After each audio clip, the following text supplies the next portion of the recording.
Ladies and gentlemen, I wish to thank McKinsey and Asia Society for inviting me today. We have an exciting discussion at a very appropriate time. When the ambassador had participated in a similar event in Washington a few days ago, he was referring to, of course, the fact that elections were still taking place in India. The book is interesting for more reasons than one. It is, as the ambassador had put it, a collection of views, both by people from India, from the diaspora, and non-Indians about India. And more than anything else, the book brings out the fact that we live in a world that is globalizing in a peculiar way.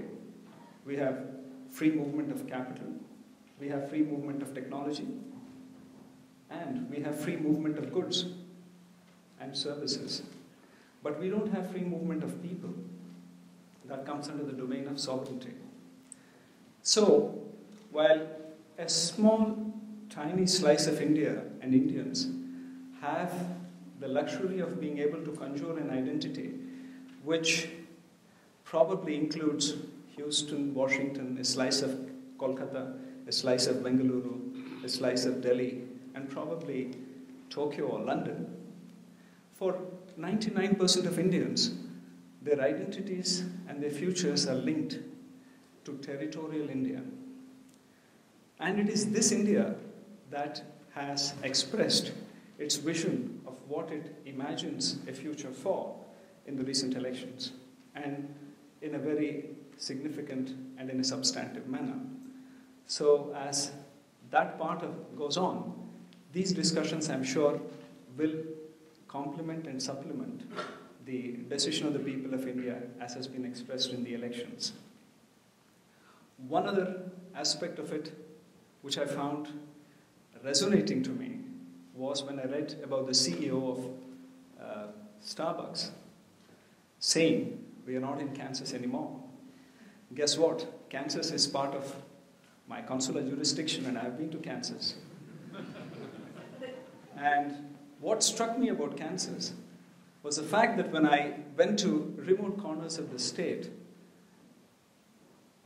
miles and miles of farmland, and in small, sparse human settlements, I found at least 3 to 4 Indian doctors.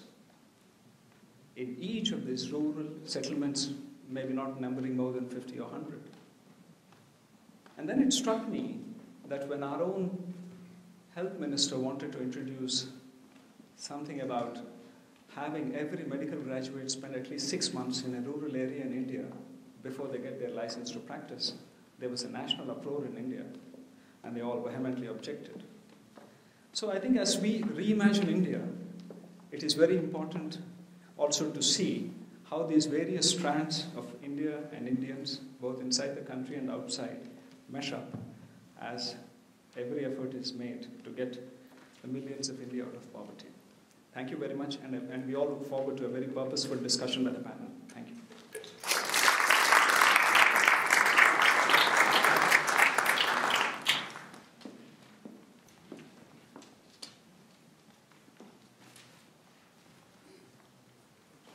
Good evening. I'm Adil Zainulbhai. I'm one of the editors, co-editors of the book, and I thought what I would do is quickly introduce the book, introduce the panel, and get on to a discussion about what the book is and what's on people's minds about India.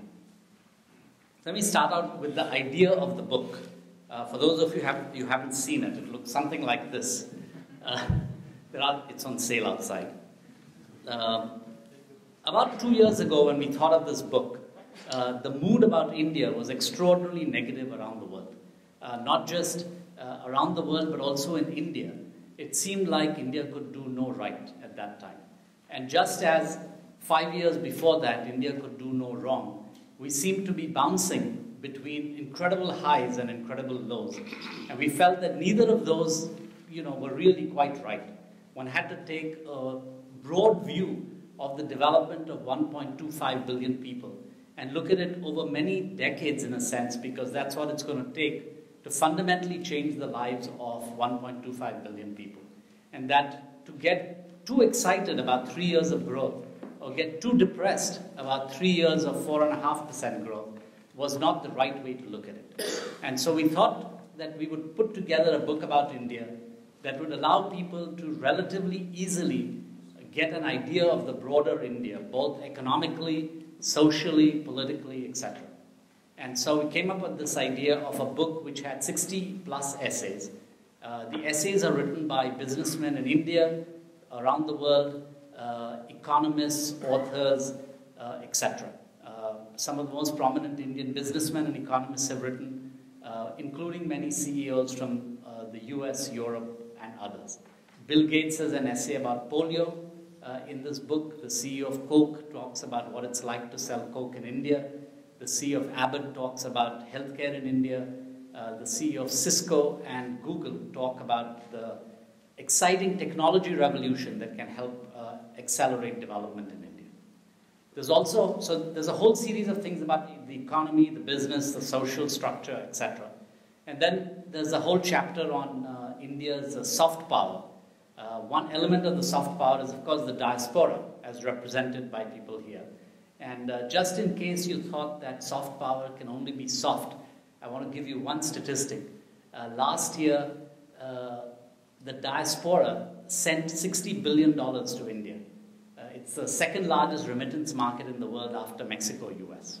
We haven't quite caught up with that, but that $60 billion helped prevent the rupee from falling much further than it actually did last year. And it is a fundamental part of the development of India, that money that comes in. So, and then there's a whole chapter on India's foreign policy. So the idea was to actually get a much broader view of all these different areas. The book was released sometime late last year, and it's very interesting to note that since then, the mood about India has changed quite a lot. And as the elections progressed, the mood kept changing. One element of the mood being different is the fact that this year, the stock market in India, in US dollar terms, has gone up 25%. And I think in the Wall Street Journal, there was an article today that said that as a result of this 25% increase, it's now among the 10 largest stock markets in the world by capitalization. I think it was the 15th or something before that. So there's just been a lot of interest, not just from money managers and businessmen, but from a lot of different areas, and we hope to explore some of that today. But I wanted to give you a little bit of a flavor of the elections before I bring the panel on, for many of you who may not be aware of this. So the elections have just concluded. There are 800 million eligible voters in India. And the percent of people who voted this time was somewhere around 62 to 63%. 67%, which is 10 points higher than what it was last time. And I think about 18 points higher than in US elections that occurred. So a very, very large proportion of people actually came out and voted, which is why many people are calling this, an epochal election in India, a very important election which will change the direction of the country, etc. We'll see, we'll discuss that. The other interesting aspect of this is there's almost no violence and very, very little, if any, fraud in the election. It went off quite smoothly, it roughly worked, and the party that lost left power. Can you think, there are many countries where the party that loses refuses to leave. Right? In India, the party that loses says, well, we'll run a better campaign next time and win. And so the transfer of power, which we take for granted in India, is a very difficult one in many developing countries. We're seeing what's happening in Thailand, for example, and Egypt and many other places. So in India, it was a large election, outstanding turnout, quiet, relatively little violence, and the party that lost decided, not decided, but they left. It turned out that it was a sweep for one party. The BJP has got a majority, and I think there's a lot of anticipation, which we hopefully will discuss a little bit, about what is expected and why is it that the market has gone up as much, and is that justified, not justified? I think those are all things that we will hope we will discuss. The format of today, as I introduce the panel, is we have a very distinguished panel. And so we could spend a lot of time with the panel, but we're going to ask each of the panel members a couple of questions. We'll have a discussion on the panel, and then I'd like to throw it up to the audience. So if I can ask you to think about a question that you would like to ask, we'll try to get to several, but not all questions. The only thing that I will ask is, please don't make a campaign speech. Okay? If you have a question, please ask the question, and I will be ruthless in telling you I don't hear a question, I hear a speech. Okay? So please, if you could ask a nice short question, it will be terrific.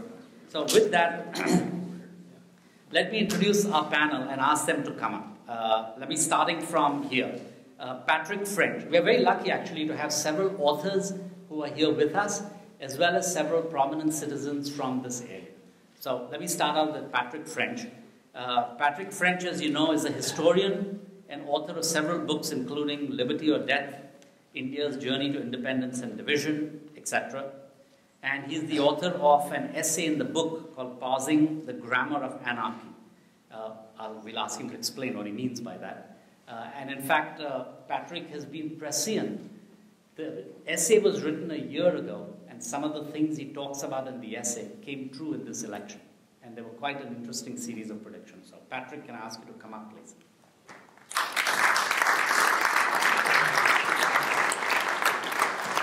Okay. Vishakha Desai is coming home actually, because she is President Emeritus of the Asia Society, and she was instrumental along with the Asia Society of Houston in building this wonderful facility. So it's a homecoming for her. She's been at Asia Society for 22 years and spoken on many subjects around India, but obviously India is closest to her heart. She's written the essay in the book called From Statecraft to Soulcraft, and we will ask her what that means. Vishakha, can we have you come on?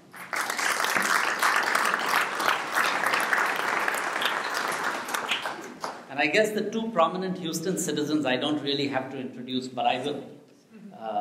Drayton McLane serves as chairman of McLane Group and is former CEO of the Houston Astros. And many other things that I don't want to read, since it's a fairly long list of all the civic things that he's involved in. But he also owned a business which traded quite a lot with India. So we will ask him what it has been like to do business in India and what he'd like to tell the new government as they take office on Monday. So it's very timely, Drayton.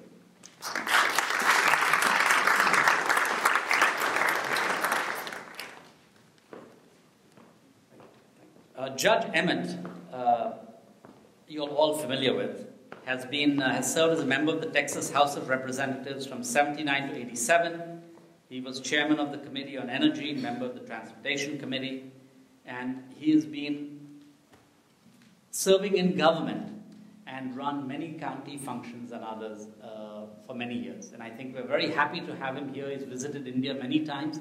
And since one of the complaints about the Indian government is that we have lots of government but no governance, we're going to ask you what it means to have good governance.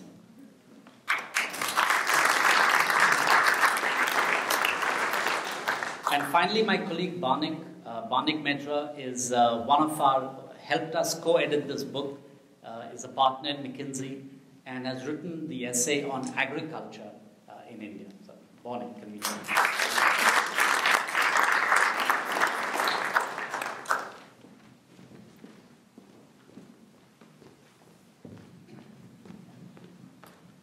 Okay, so is this okay? Can you hear?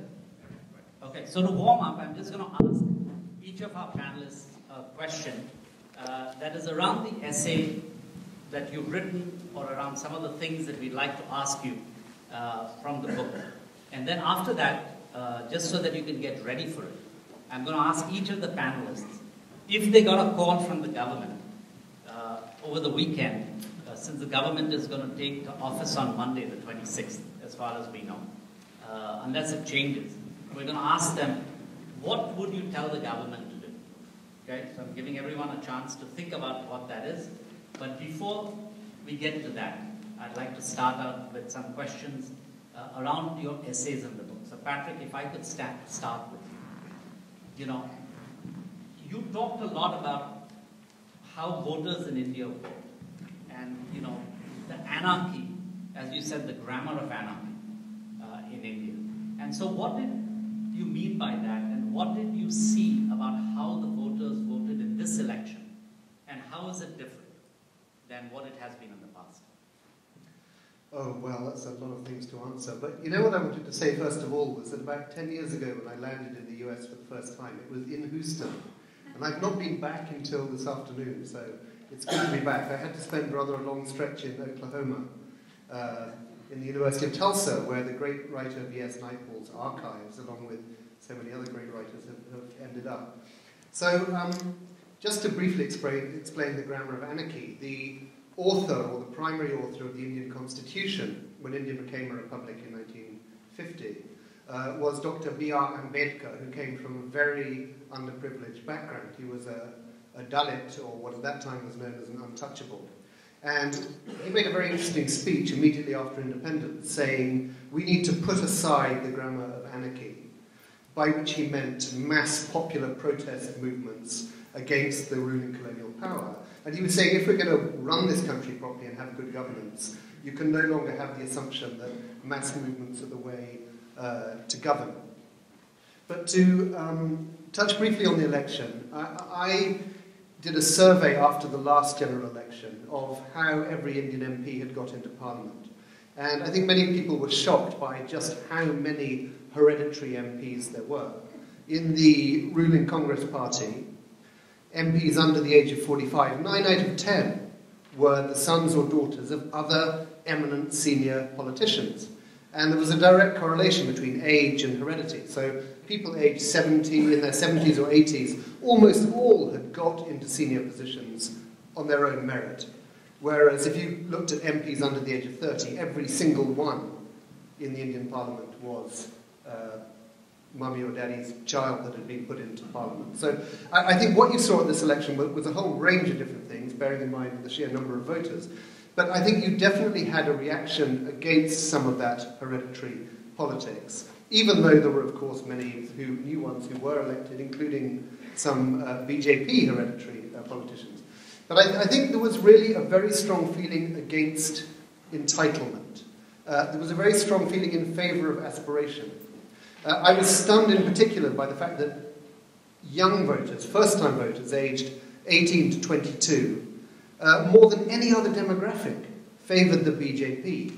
I was struck by the fact that despite the violence and the killing in Gujarat in 2002, a significant number of Indian Muslims voted for Narendra Modi and the BJP. By my estimate, something in the region of about 15 to 20 million Muslims voted for the BJP. Why were they doing that? Why were they thinking that their aspirations would best be served by that party? So I did actually spend most of March and April travelling around the country, and I can always come back to that. But in short, that's my response. And is that, can I just, if I can just push you on that, is that what you expected? Were you surprised by that? Yeah, I mean, it was very clear, particularly travelling around northern India, that there was going to be a BJP victory, that Narendra Modi was going to come to power as Prime Minister. But I never thought for a moment that it would be with such an overwhelming mandate. I never thought that the Congress Party, the party that had brought India independence in 1947, I never thought it would be wiped out and reduced to a handful of seats. The number of Congress MPs has never dipped below 3 figures. So I don't think I expected that at all. And can you just expand on what is the difference between people who vote for aspiration versus people who vote for entitlement? Well, in the US context or the Indian context? Actually, in the Indian context, sorry. You've really stumped me now. Oh, somebody mentioned, there was an article in the Indian newspapers that said that we thought that the US was also a hereditary presidency. Huh. Well, every democracy has a certain number of people who come from political families. You have people called Bush who reappear in the president's hot seat, and again you think of the Churchill family in the UK and so on. But the level of representation is completely different. In the US, it's roughly, depending on how you calculate it, something around 6%. In the UK, it's around 3 or 4%. In India, it's 30%. And it's getting worse. And could you expand on the entitlement versus aspiration? I think one of the big mistakes that the Congress Party made in their second term, 2009 up until this year, is that they focus very much on the idea of rights. Rights to education, rights to subsidized food if you were poor. And although there were good things that came out of that, I mean, certainly in somewhere like Andhra Pradesh, you really notice that levels of malnutrition have completely transformed. And so those kind of handouts from the centre have brought a benefit, but so often they've been badly managed, so often they've been corrupt. And what's really interesting is that people who are quite underprivileged often resent them more than anyone. And it's very clear that voters didn't feel that simply granting a right on paper to, for example, have cheap food or education meant anything in practice. Because in the end, it's all about how the bureaucracy works or doesn't work in India. It's all about delivery, and delivery was the thing that never happened. Okay, thank you. We'll come back to this, but thank you for clarifying, especially this issue of entitlement versus aspiration.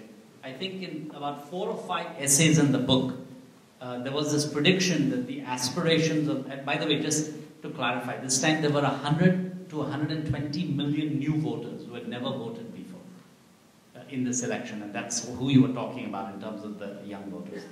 Okay, so let me move from that to Vishakha. Could I ask you to talk a little bit about your essay in the following sense? The main theme, it seemed, in the current election was sort of the old Clinton line of, it's the economy stupid, right? Which is a lot of focus on, if we can get the economy growing again, that will help reduce poverty and improve people's lives. And as you heard from Patrick, that was the aspiration part of that led voters to vote for it. In your essay, you talk about the fact that perhaps there is too much emphasis on GDP and statecraft, and that as India develops, they should also look back and talk about the development of soulcraft, right? So could you expand on that?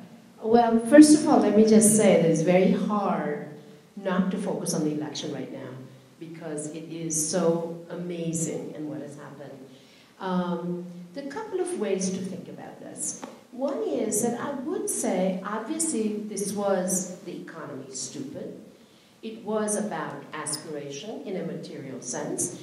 And I do agree that it is necessary, because when you have millions of new people coming online to get a job, obviously we have to focus on that.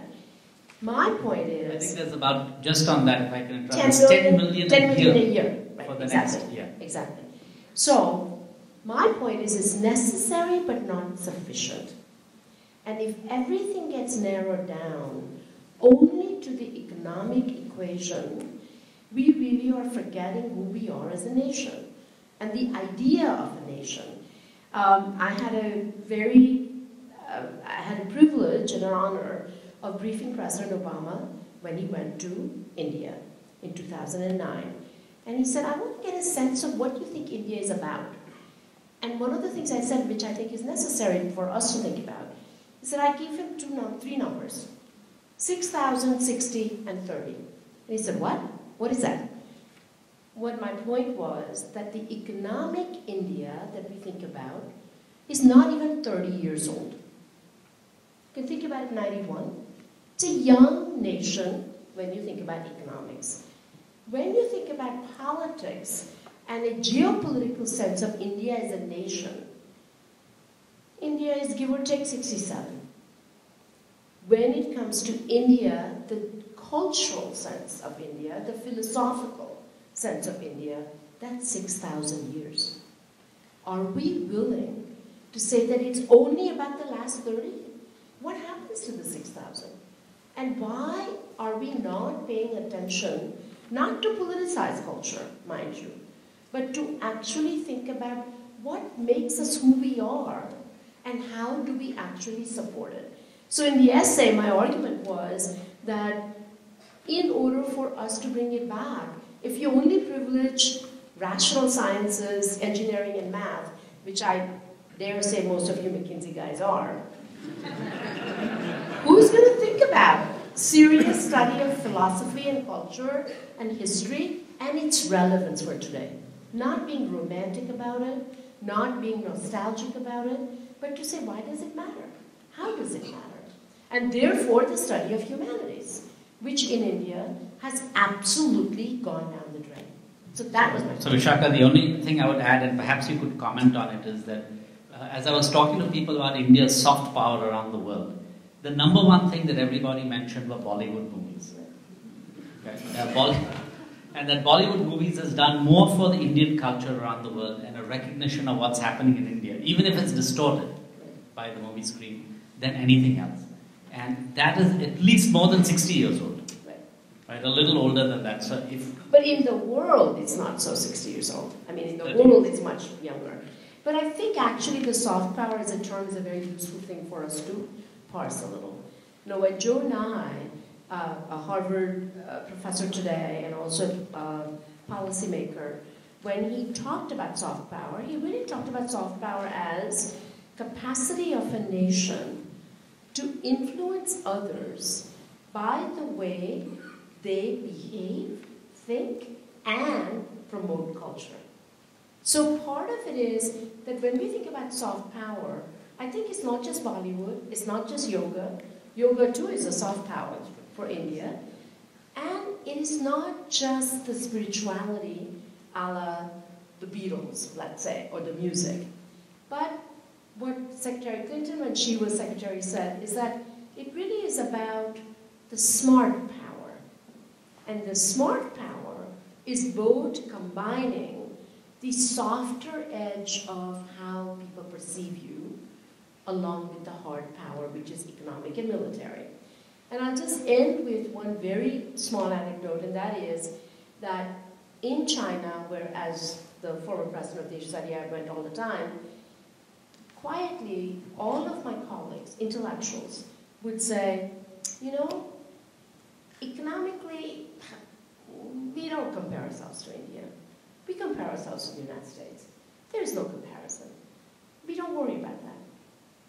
The thing we worry about the most is the authenticity of your cultural expression and how the world views you. It is that power that they are nervous about, because that's something they don't have. So with all the money, they're spending $3 billion a year on soft power.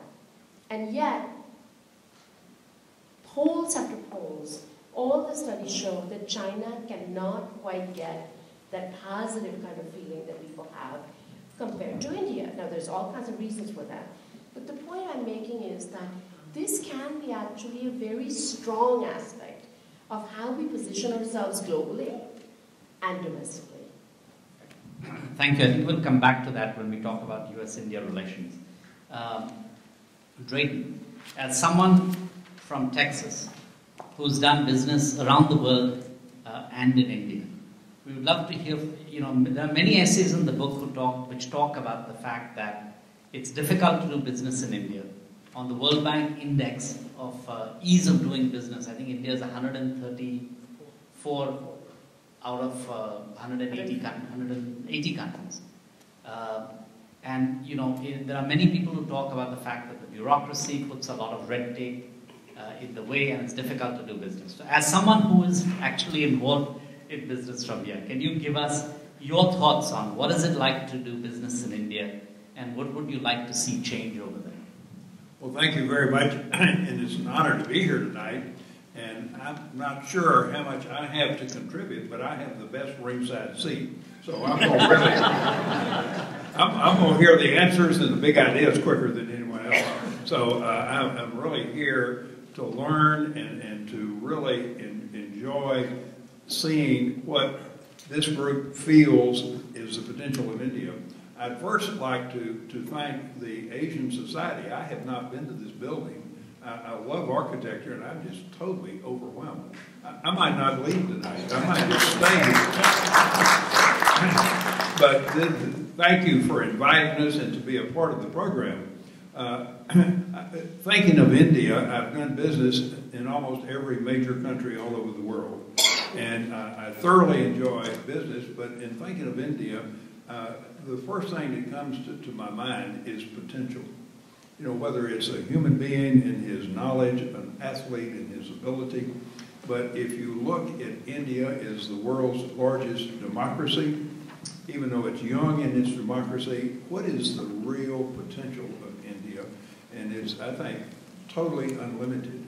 But it's going to have to work at achieving this potential that it has. And I think the steps they've just taken in the government in doing business in India, I think India needs to make it not so complicated to do business there. It's, as an American importing products to India or trying to export products from India, move people around, it gets very complex. I'm in the food business. One of my colleagues, Mike Julian, we have a company, McLane Global, based in the Woodlands, and we export food products all over the world and import food products from all over the world. The biggest single problem, India has the mass of people, as you said, 1.25 billion people. The infrastructure is what really brings us to our knees. We bring in perishable food products, getting it out of the major cities into where the people live is just almost impossible. So for India to really produce it, and it took America hundreds of years to get the infrastructure we have, and it's not perfect even today, but India has to conquer the infrastructure of particularly transportation, as I see, is the single biggest problem. I think in the democracy in America, the most powerful engine we have is free enterprise and entrepreneurs, people that come up with big ideas, and they have the freedom to come up with big ideas. And just look at technology. Who's inventing most of the new technology here in America? It's not the big corporations, it's entrepreneurs and clear thinkers and big thinkers, and they take off. India has so much bureaucracy as you try to do business in there. The entrepreneurs are not going to really develop until they have the freedom, as you see in a country like America. Okay, thank you. We'll come back, I think, to this question of infrastructure, and perhaps you can talk more about that when we ask you for your advice to the new government. But let me shift gears and go to Judge Emmett. Picking up on this theme of bureaucracy and governance, many of the essays, several of the essays in the book, talk about the fact that India has lots of government, but not enough governance. And that once somebody is elected, whether they're from a family or not, that, you know, there's a huge amount of democracy in India every 5 years when people are elected. But from the time you're elected to the next election, there is very little pressure, or there's very little monitoring of actual delivery, of the government actually doing some things and getting the right governance done. As someone who's actually been in government and has worked quite well, what are your observations on what does it take to get good governance? And then I'll come back and ask you more specifically to give some comments for the new government coming in place. Well, like Drayton, I'm very pleased to be here this evening. Before I talk about governance, I have to echo what Mr. McLane said about infrastructure, because my background was transportation and logistics. And the governance came into it in that it was so difficult to find anybody in government who could actually make a decision to do something. And in that sense, no offense to the Brits, but in a way, India inherited the worst of the system, in that people were still in positions and they thought, well, this is the way it was done in the 1940s, so this is the way we're going to do it. But I think the real hope in terms of governance lies in the states and local communities. I was fascinated by the one essay that talked about how, particularly women in this case, were being empowered in the villages to make decisions and to actually function. The way India was formed, of course, was from the top down. The way the United States was formed was from the bottom up. We had the states. And the power that is in the states, and then the states send that power to the counties and to the municipalities, we can make decisions locally. And so I remember not that many years ago, and let's stop and put something in perspective. You mentioned 67.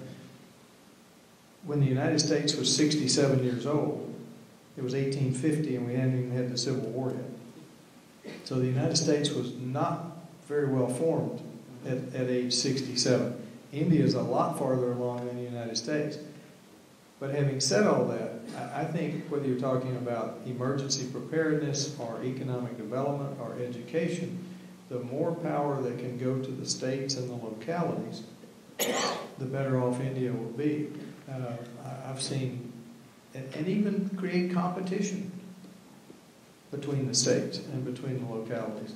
We have a governor here in Texas who sort of loves to talk about how well Texas competes against the other states. Well, that same thing can apply to India, but it's a matter of the federal government letting go and letting that power go down to the localities.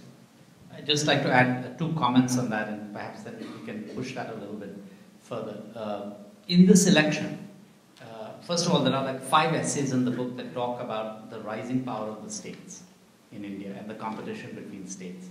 And at one level, this election was about whether or not the rest of India wanted some aspects of what is called the Gujarat model, which is where Narendra Modi was chief minister, right? And many states said, we've seen that the development there of certain things like roads and water and others is much higher than in other states, and we would like to get the same, right? So the competition here was for the voter. The voter said, I like what I see in that state, and the reason they could see what was in the state is because there are so many migrant workers who left Bihar and UP and worked in Gujarat for 6 months on construction jobs or others and came back. They could ask their neighbors, what was it like in Gujarat, right? So I think this issue of competition between states is a very good one. And to some extent, this election played that out in a very strong way, which many other elections didn't play out. What I'd like to test you on is one thing, which is, while there's a lot of delegation of power between the federal government and the state governments, India is only now urbanizing. We have about 30% of the countryside is urbanized, 30% of the country is urbanized, and another 20 or 30 years, an additional 300 million people will urbanize. But no city in India has a strong mayor. Right? So like New York had Rudy Giuliani. So if somebody said, if anything happens in New York, who's responsible? There was a person you could point to. In the Indian system, most of the power in a city is held by commissioners who are appointed. Right? So the bureaucrats are appointed. So I just wanted to push you on this issue of how far down do you push power? Do you push it to the city, to the county, to the towns, to the suburbs? I think you push it as far down as you possibly can, because we have this saying that the government closest to the people is best. And so if for example, I forget how long ago that the federal government started giving block grants to local communities and said, okay, here's the money, you spend it the best way you see fit. Tomorrow morning, as a matter of fact, I'll chair what's called the Transportation Policy Council. That's 18 counties around Harris County.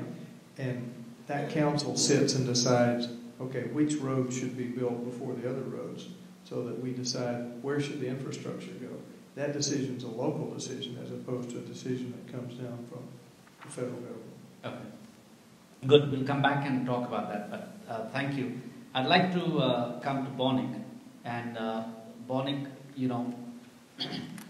many people remember that in the 60s, 50s and 60s, India was a net food importer.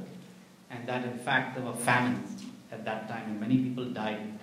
Today, however, in India, India is self-sufficient in food.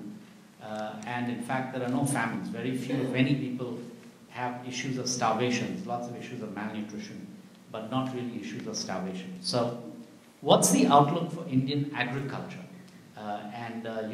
Because it employs 60% of the labor force in India works in agriculture, and agriculture accounts for 18% of GDP.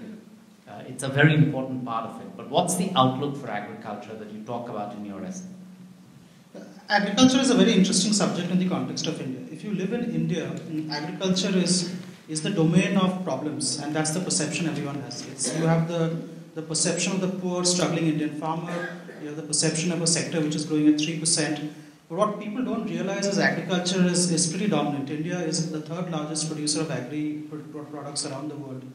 It has accidentally become like the sixth largest exporter of food commodities over the last year, and is already the largest producer of mangoes, bananas, papaya, castor seeds, spices, and even buffalo meat. So I think the entire dialogue around India is so constrained by entitlement of the poor Indian farmer that the real potential is not identified. One of the most interesting things about India, and we come back again to what... Since this is Houston, you should not forget to mention Gore. Yeah. Why do you explain what it is? What gore, yeah. Tell people what gore is. Gore. It's used in hydraulic fracking. Fracking. So it's actually the third largest producer, the fourth largest producer of gore for fracking, right? So there's a lot of potential now. Interestingly, if you look at the entire dialogue, and this is the tragedy of Indian agriculture, right? Again, the entire entitlement politics, the politics of subsidy, the entire politics of let's save the poor Indian farmer is what is holding it hostage. Now, in a new world, if the government just steps out of the way and focuses on infrastructure, focuses on ensuring that adequate agricultural technology gets disseminated to the farmer, and just gets out of regulating where the farmer can sell, what should he price his produce at, the potential for Indian agriculture is huge. Right now, agriculture grows at 3%. By just doing what the best Indian farmer does across the country, the produce can grow up by 50-60%. In any scenario, agriculture should at least grow by 5 to 6%, if not more.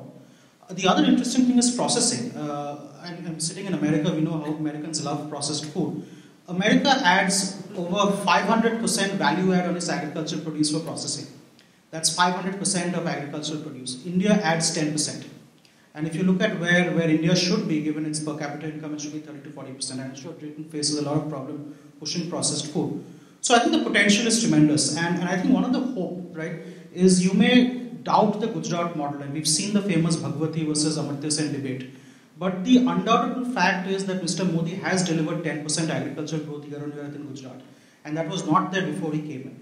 And if similar policies can be followed in the rest of the country, the potential for agriculture could be 2x of what it is today. Okay, thank you. We're not going to cover every industry, but given the time, what I'm going to do is ask you very quickly, each of you, to give 3 things that you'd want the new Indian government that's going to be sworn in on Monday morning to do. Okay? 3 things. Ready? We'll start from that side. Well, you got to think fast if you serve on this panel. Never having lived in India, but have been there many times. I think is they eliminate a lot of the bureaucracy and the So shoot a few bureaucrats or something. Yeah, well they can don't send them over here. We got enough here. So we don't need any more. But can I give just a quick example? And Judge Emmett played a big role in here. Texas, for many, many years, had a very protective transportation policy in Texas, interstate freight. Interstate freight rates, you had to have a permit. They didn't give any more permits, and very few carriers controlled all the interstate freight in the state of Texas. And lawyers and politicians were involved. And we had the highest interstate freight rates in Texas. And this was back in the 60s and 70s. And businesses would not locate here. They would locate in Oklahoma and Louisiana and ship products in here because we had these high freight rates. Ed Emmett then was a state representative that understood transportation, and I even knocked on his door several times, and I'll let him tell the finished story. But we eliminated all of that, and we now have the lowest freight rates. And I think that was a transformation in Texas, and maybe he will elaborate more in the future. And just as an example, we had laws, I bet they've been on the books for 50 or 70 years, and it was inhibiting modern techniques. So number one is take away bureaucracy. Number two is encourage entrepreneurs in every way possible, and incubators, and to get them to come up with big ideas. And the Council General touched on this. In Central Texas, I'm the chairman of the board of a large hospital system that is a group practice, has over 3,000 physicians. There are so many Indian doctors that are in here that are really leading that practice today in Central and North Texas. And so India has trained people, and I think is to use some of this highly talented people that they have more productively in their country. Thank you. I just, during one of the campaign stops, I wanted to give you an example of, if you think you have a lot of old laws on the books, many of India's laws were written by the British in the 1800s. And one of the campaign promises of Narendra Modi was that before we add a single law, we should get rid of 10 laws. And as an example he gave, he said, you know, at the police station in Baroda, I don't know if you heard this, this is a fabulous example of stupid laws from the past. There is one police officer every day writes in the log that he went out, looked up, and saw that there were no zeppelins. There were no balloons in the sky, right? And that he has to write it in the log, and he's been doing it diligently since 1940s, right? And because there is a law that says that the policeman has to go out and verify that there are no zeppelins in the sky coming to bomb Baroda. So there's a police officer whose job is to go and do this every day. We have some of those laws here in America, too. Mr. Moderator, can I just say one more? I neglected on one, and I started initially on it. If three things, the infrastructure, in logistics, the most expensive, no matter what country you are in the world, is the last mile of the delivery is the most expensive. And if you'll look in India, it's usually a teenager on a motorbike delivering it, whereas in the United States, it's a big 18-wheeler delivering it very economically.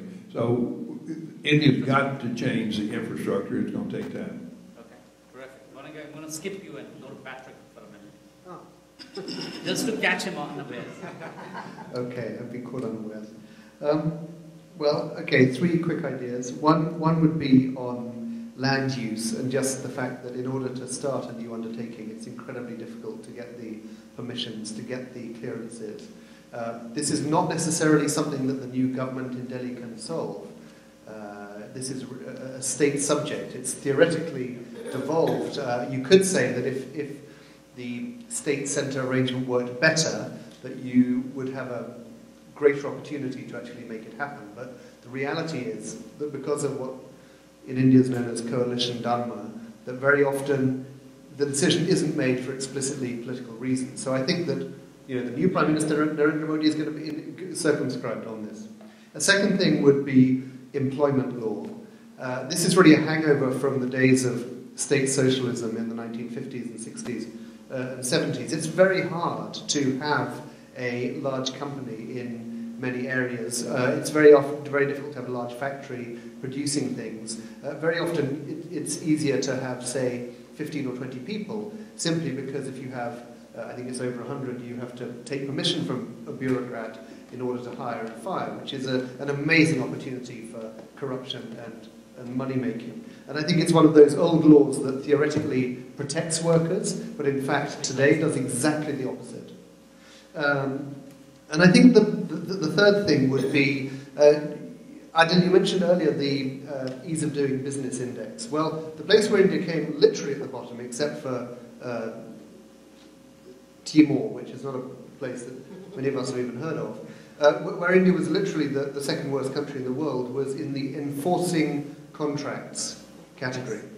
It is almost impossible to enforce a contract, which means that India is a very low-trust society. You can't be certain that if you're making a deal with somebody that you're actually going to get a result, which means that people then find all sorts of ways to circumvent that. So I think something that really addresses the issue of the fact that things cannot be enforced, which I see as being very much linked to the question of bureaucracy and the massive obstacles that are put in front of people who are wanting to do new projects. And I think this is partly, in fact, a matter of allowing bureaucrats to make mistakes, allowing people to fail and then move on. The reason very often why you cannot get clearances is because the person who has to sign the file knows that their entire career will be ruined if they make one mistake.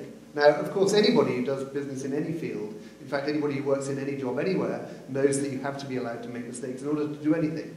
But that lock in the bureaucracy, that inertia in the bureaucracy, is really down to administrative terror and the fact that you're not going to be promoted or you're not going to be able to remain in your job unless you keep the file sitting, gathering dust on a shelf.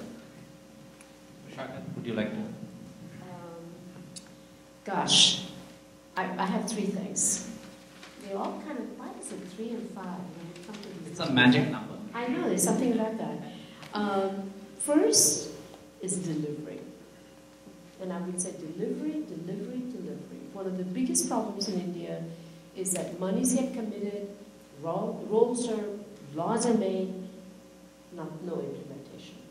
So somewhere I want that to be the absolute priority. And I give you a specific example that some 100 crores were allocated for the Nirbhaya after the Delhi rape case. No money was spent. That is not acceptable. And so I want to see that as the number one. Okay. Number two is accountability. And that goes back to what Patrick was saying. I think this business of passing the file around from babus to babus is just not acceptable. And somewhere, that accountability, and he did that in Gujarat. And to some extent by fear, but I think that there has to be something that you really show that actually people are made accountable for decision making that actually can't just be passed along to somebody else. Right? Can I just interject one example of exactly this? Last year I was in Calcutta, the middle of a major city. There was a whole area where the pavements were, there were no pavements basically. You were walking through a swamp. And I asked people again and again who lived there, who's responsible for this area of pavement? You got a different answer for every person. You cannot identify who is responsible. Exactly. And the third one is something a little bit broader. And that is that I want the new leader to send a powerful signal to the skeptics in India and abroad that he truly is for all of India. And that he is going to be a statesman. He's going to appoint members of his leadership team that come from minorities and other places. I want to see more significant presence and examples that will tell the skeptics that he truly is going to be the kind of a inclusive leader that we all expect him to be. I think he ought to start a Zeppelin industry. Actually, I'm not. I have three things, and then one I've spoken about for years and years and years. India is perfectly positioned to become the leader in the merchant marine industry. More and more merchant marine, maritime, global shipping. I know that there is a merchant marine academy on the highway between Mumbai and Pune. But beyond that, they need to get into shipbuilding. They need to actually get into the merchant marine business because it is going to be India is going to be the trading partner going forward. And at this point, their merchant marine is minimal, to say the least. Secondly, picking up on what the CEO of Starbucks talked about and the agriculture, I think he would be well served to work with those throughout India to identify the best potential for each area. The fact that so much of the coffee now sold in Starbucks in India is actually sourced in India. That's a new thing. They went out and said, oh, we can grow coffee. There are probably a lot of places in India, and I know there are Indian wines right now, but you could probably start a wine industry. But he's going to have to identify people to then identify the potential areas for these types of things. And thirdly, there's a great potential for the logistics industry. The whole third-party logistics, fourth-party logistics, how you make that last delivery, it doesn't have to be stuck in the bureaucracy that it's been stuck in for so long. And creating the opportunity for the 3PLs and the 4PLs. So those would be my 3 suggestions. Thank you. I'm going to go to the audience and take a few questions from the audience, but I already have one suggestion that I'm going to make while we get a mic to somebody there, which is Mr. McLane, to get to build on your idea. You send us 100,000 entrepreneurs, we'll send you 100,000 bureaucrats. Not a fair deal. I can't see actually, so in the back. Yes, my question is, during the Cold War Can you area... just introduce yourself? My name is Alan Livingston. During the Cold War area, Russia seemed to be the mentor to India. The U.S. was more aligned toward Pakistan.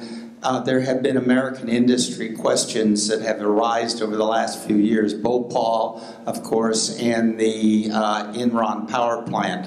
Are there any remaining prejudices against American corporations today as far as doing business in India?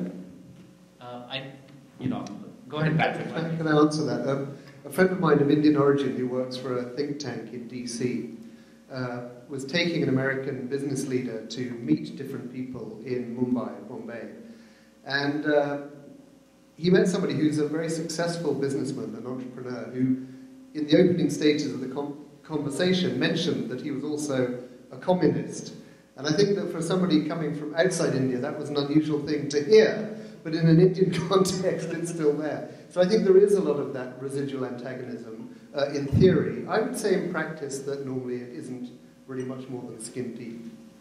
I would really say that I think at this point, there's so many collaborations that people would want to have and do have, that I think that Bhopal is a kind of a distant memory for most people. Now, would you say? Yeah, I think this is one of those cases where we should look both at soft power and hard power. The sons and daughters of a large number of India's elite actually study in the US and some in the UK. The links between them and India are very, very strong as a result of that. There are 100,000, I think today, I think the Consul General will know, but I think there's 100,000 Indian students, 110,000 Indian students in the US. So I think the actual people... largest. Like after China. Right. The people-to-people links between India and the US are extraordinarily strong, and that will continue. The links between Indian and US businesses are very strong. If you look at many of the brand names from the US, they are in India. And I'll give you one example of that, which is in 2003, foreign direct investment into India by MNCs was about 2 billion. In 2011, it was 48 billion. Okay, so there's a very large, China at that time had 150 billion, by the way. So there is a very large increase in MNCs coming into India. So while there will always be some random comments like the one that you raised, I think by and large that has gone. I don't think that is such a big deal. On the issue of geopolitics and Indo-US relations, there are lots of questions, and we can explore that a little bit. But on the business side, I don't think there are any. For those of you following along at home, we'll probably wrap up Q&A around 7:50. Just so you know, we'll do this for another 15 minutes. Hi, my name is, well, it's a big echo. My name is Jay Malhotra, Jawar Malhotra with Indo-American News. I find it interesting that none of what I've heard so far this evening touches on the environmental ravages that India has experienced. And it's appalling, it's downright a crime, the sort of things that have happened there and the number of people that have to live with the kind of problems. Now, that being said, how would you address this? How should this government address it? Should it be a top priority or not? So I'll just, I'll make two comments. There are actually the 65 essays in the book, and we could cover most of them, right, because of the nature of it. There's a very good essay in the book by Ramchandra Guha that talks about the environment, and 2 or 3 other essays that discuss it. The issues of water in India are massive. Both the availability of water and the quality of water, both for agriculture and human use, is a very big issue. Pollution is a big issue. In fact, one of the biggest issues that came out during the election, on which we are very, very sure something will be done, is cleaning up of the rivers. If many of you will be aware that Mr. Modi stood from Varanasi, which is on the Ganges, and was appalled at the quality of the water in the Ganges, where millions of people go for a dip, and has announced that he will come up with a major plan to clean up the river Ganges. I think 300 million liters of water a day of unfiltered sewage pour into the Ganges along its length, and nobody's really made a significant effort to clean up that or other rivers. So one of those things I think will be a very high priority, which is cleaning up the Ganges, and hopefully many others.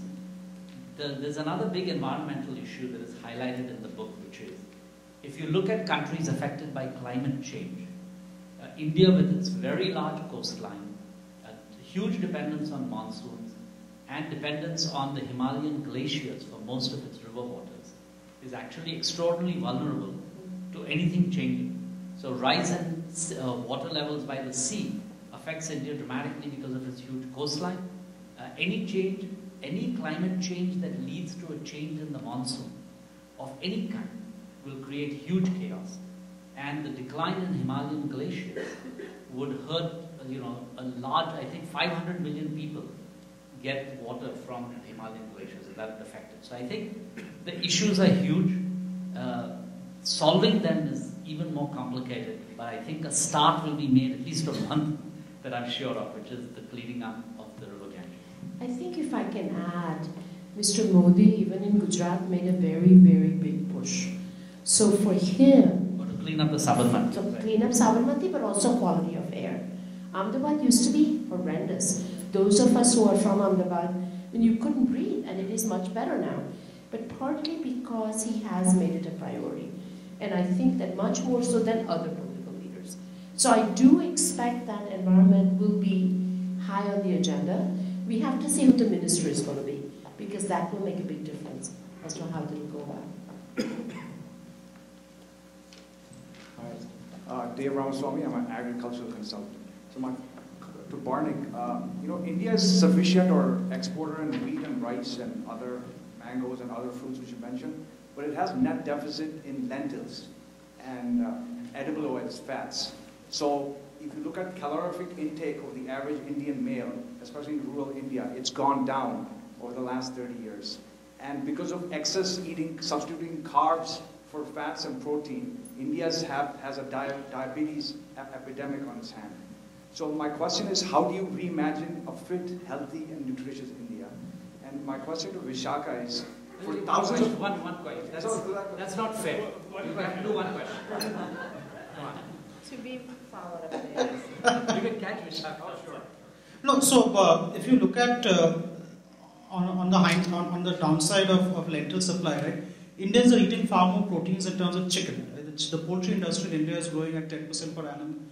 And if you look at the poultry capacity coming up in rural India, so vegetarianism, while it's growing in the US, is actually coming down in India. Right?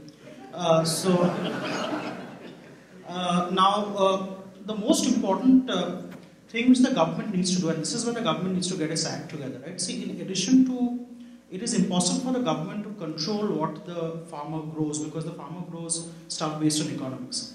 But what the government can do is ensure that adequate technology deployment happens so that the farmer gets competitive prices and gets competitive profits when he sows a grain. So the farmer is an entrepreneur who looks at net profit he makes every year, and he will move away to crops where the profit is not there.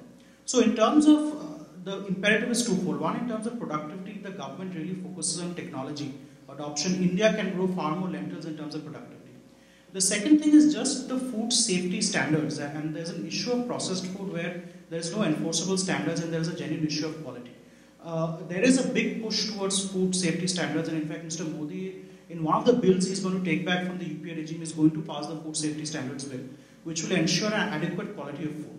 So it is a big challenge, but if you look at the overall transformation of the agriculture sector and what is the potential if the government gets out of the way, some of these issues will be addressed, but I don't think the lentil deficit will be overcome. Okay. Vishakha will answer your unasked question. No, I don't want to answer the question. I had a question for you. And that is, I'm not sure this so there you go. My question was that one of the biggest issues, it seems to me, in agriculture is also just the size of land. And the small-scale farmers you have. How do you get to the scale when the issue around land for farmers is such a huge issue? So let me answer it two ways. So first of all, if you talk to big farmers in Argentina and America, they say Indian productivity should be more than us because your farms are small and farmers can actually take care of farms. So the notion that productivity is low because farm sizing is low is actually a little bit of a misnomer. The issue with small farm size is to do with evacuation and pricing of produce because the farmer doesn't have the necessary infrastructure built to evacuate it to markets. And the delivery. So the issue is not so much that the fact that technology practices cannot be uplifted. By the way, let me tell you, if there's demand for food in India, the farmer's ability to increase productivity is very quick. His issue is he will balance productivity in an environment where he knows there's consumption. And in an environment where India cannot export structurally, the farmer will not grow more. So the issue again is not the smallholder issue which people say is the issue. I think it's an advantage for Indian farmers.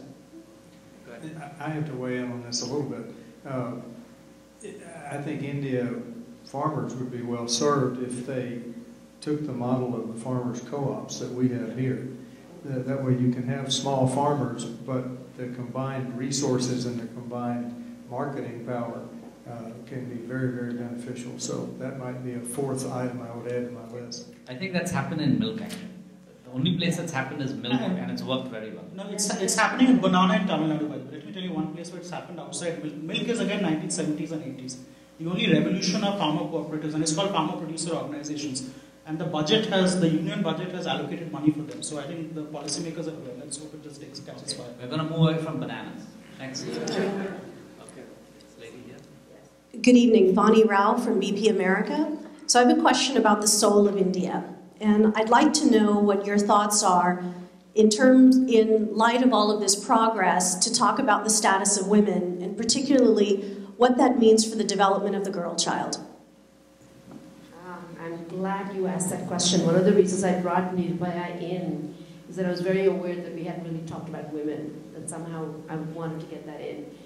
And I do feel that every time I'm asked to speak about women in India, it's a very complicated subject in some ways. Because on the one hand, if you think about icons and metaphors and kind of an idea of archetypes, you do have Durga and you have powerful goddesses, which in fact in the Judeo-Christian world you don't. So you have the sense of potential power. But you also have the situation where we all know that it's also the land of sati and infanticide.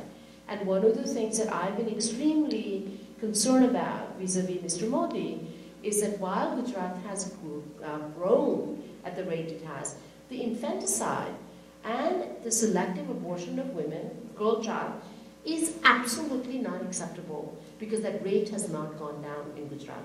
So it has something to do with social attitudes. My own feeling is that I think we are right now at a particular juncture which the Delhi gang rape, and I use that word purposely because we don't want to use euphemism, is that it really is caught in the situation of aspirational India. So you have a young woman who is going to Delhi from a village to go to a school and to go and learn to be a physiotherapist and so forth and so on, and you have boys who are also coming into town to also try to make some money, and these social attitudes have not changed. So what you have is women are going out there, but we have not done enough work to change the attitudes of men and families. And as a result, you're getting into a situation where there's in fact much worse than perhaps it was 10 years ago, 20 years ago in some ways. At the same time, most of the studies that have been done for Indian women in working environment is that they are as aspirational and as ambitious as American women. 65%, they want to do something. They want to go forward. But I do think that we are caught between not good enough policies and not enough social change that allows women to really exist in a sphere where the only way, the definition of women is even today, most of the women are finding it very hard after their first and second child to be able to be in a workplace because of the social attitudes. At the same time, here is India, as Adil knows well. Majority of the major national banks in India are all headed by women. So it's very hard to generalize. And that's something that I always say to people. Everything you say about India, the opposite is also true. Let me just weigh in on that. I think this would be my wish list to Mr. Modi, right? Somehow you have to send a signal that this has to stop somewhere, and the signal has to come from the top, right? With the mandate he has the real power to pass the reservation of women in parliament, the one-third reservation. And if you read one of the essays in the book, which I think is Sonia Fallero's essay on how reserving women's seats in panchayat actually has empowered women and has had to change even at the village. I think at the top where we can have 33% legislatures as women, and I think Patrick will tell me the number right now is 8% or 7%, right? That sends a signal, and it sends a signal right from the top, and it sends a societal signal. So with the mandate he has, if you can really push through the women's resolution bill, which has partisan support, cross-party support, I think that will be a very important place to start. I think another point just quickly to make is that although in many ways the position of women in India is one of great vulnerability, at least below a certain social level, if you like, there's a hugely empowered group of elite women in positions of power. But I think it's worth thinking of India in its geographical neighbourhood.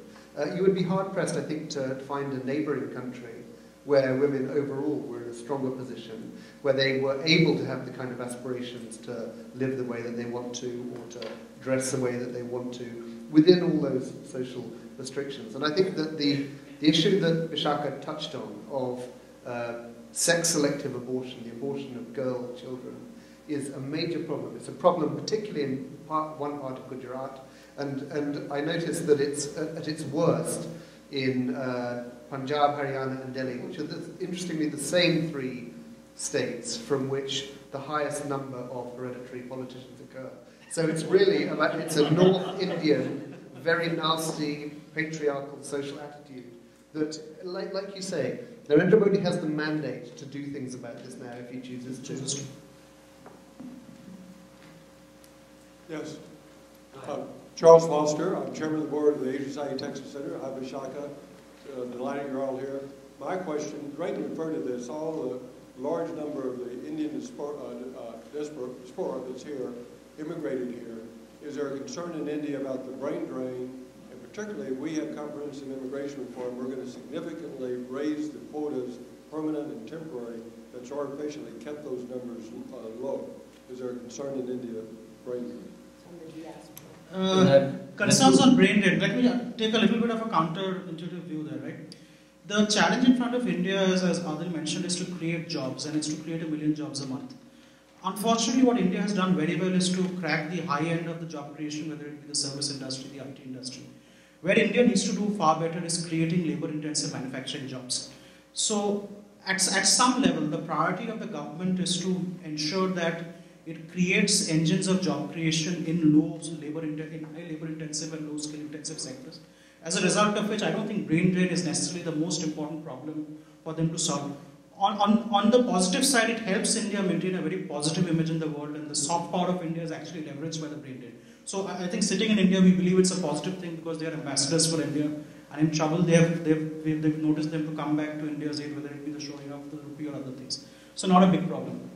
I think also we should remember that concept of brain drain was powerful in the 60s and 70s.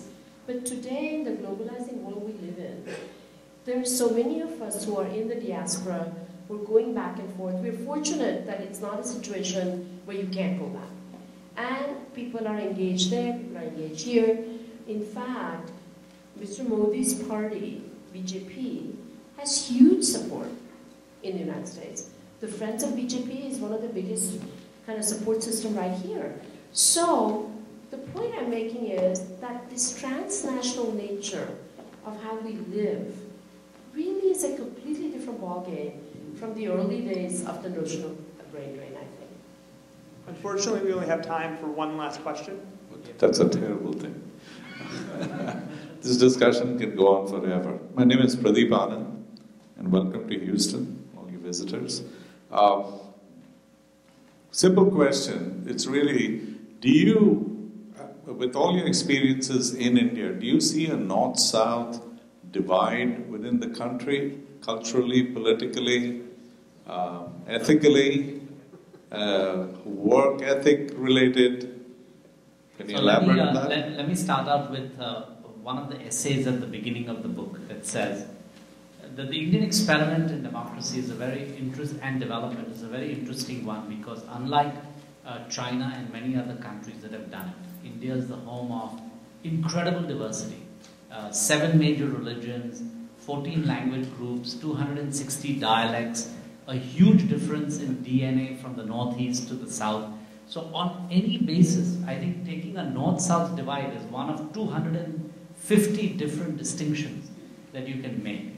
If you go to Andhra, as we saw recently, there was a huge difference between Seemandhra and Telangana. If you go in Telangana, you know, the villages where the Reddys are and where the whatever other, I forget the exact distinctions between all of the villages. So, you know, I think it's too simplistic to say that there's a north-south divide. India has such a high level of diversity that there is a divide within everything, you know, and we've learned, and I think it's one of its great strengths and one of its weaknesses. The strength is that we've learned to live with diversity in a way that brings strength to it. The weakness is that, you know, therefore you can be bigoted on 500 different dimensions, right, as opposed to just north and south. So I don't think it's north-south as a particular, I mean, yes, there are of course differences, but I think it's just one of many differences. The difference between the northeast and the west is quite massive. Just think geographically, to think about, you know, and if you think the south is unified, you should see the insults that the Tamils and the Kannadans hurl at each other, to say nothing of the Mangaloreans and the Keralans, right? So, yeah, but a contrary view, I don't believe the country is as fragmented as people make it out to be. I think, let me give 2 examples, right? If you look at the diaspora, right, you will not make any distinctions whether a diaspora is a Gujarati or a Bengali or a South Indian. The work ethic, the culture, and the way they live. That's really true. That's right. You know, I'll tell you why I make the point, right? See, it is too easy, and it's a very easy, I would say, characterization of India that it's too diverse and it's too difficult, right? At the end of the day, as a nation, we've cemented ourselves much faster than most emerging federal polities. At the end of the day, the concept of nationhood is much stronger in the country than it was 20 years, 30 years back. And if you look at the way the voter has voted, and you know, if you look at where Mr. Modi's picked up seats, the political commentators called it a northwest monsoon because he swept parts of western India and northern India. But he also picked up votes in south and east, right? So what unites India is the concept of India and is the concept of aspiration. And I think in that sense, it's a little simplistic to say that it's diverse, but I would say being an Indian and having grown up in India, it's far more, I would say, homogeneous than we make it out to be. I'm going to just briefly contradict everybody because in a book which I published 2 years ago called India a Portrait, which in this country is published by Knopf, I looked in some detail of this thing of the north-south divide, and it is really, really noticeable. The way that, to go back, let's say about 600 or 800 years, those parts of India that were never really invaded, those parts of India where there is a culture with an unbroken lineage of several thousand years, do have a very, very different attitude towards, for example, the way that people interact with each other. People tend to be more superstitious, they tend to be more peaceful. Industry and business seems to often function and operate much more easily. I would say that the cultural difference between North and South India is really, really strong. And just one other comment on the thing of Andhra Pradesh being split and Seemandhra and the difference between the two sides. What was noticeable that when I was there in April was that people weren't saying how amazing that we've got Telangana, we've got a new state being formed, because it represents our deepest and most profound aspirations. What they were saying was, it's amazing, a new capital city is going to be built. Think of the funds that are going to come from New Delhi to build this city. I'm going to try and make sure the contract goes to my brother who's a contractor. This was an MP who was telling me this. All right. I think that's a very good note to close on, because it showed all the contradictions of the country, as well as all the things that bring it together. So, to the panelists, thank you very much for engaging on this debate.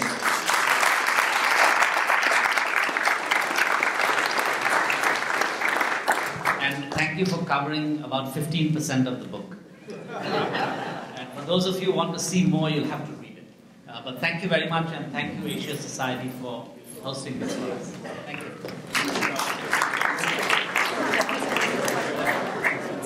Best part, I hope you know